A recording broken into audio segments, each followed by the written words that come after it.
చదువుకున్న యువతగా ప్రతి ఒక్కరికి చాలా ఆనందంగా ఉంది డేటా సెంటర్ తీసుకురావడం.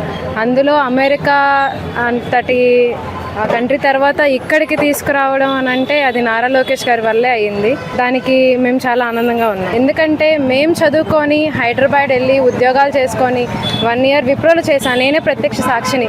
అయ్యా మన రాష్ట్రంలో ఇలాంటిది ఏది లేదు, ఒక MNC కంపెనీ లేదు అని ఎంతో బాధపడ్డాం. బాధపడి చివరికి ఆంధ్ర వచ్చాక కూటమి ప్రభుత్వం వచ్చిన తర్వాత నారా లోకేష్ గారి నాయకత్వంలో కంపెనీ రావడం, అలాంటిది అమెరికా అంత స్థాయి తర్వాత అది మన వైజాగ్కి రావడం, మన రాష్ట్రానికి రావడం చాలా ఆనందంగా ఉంది.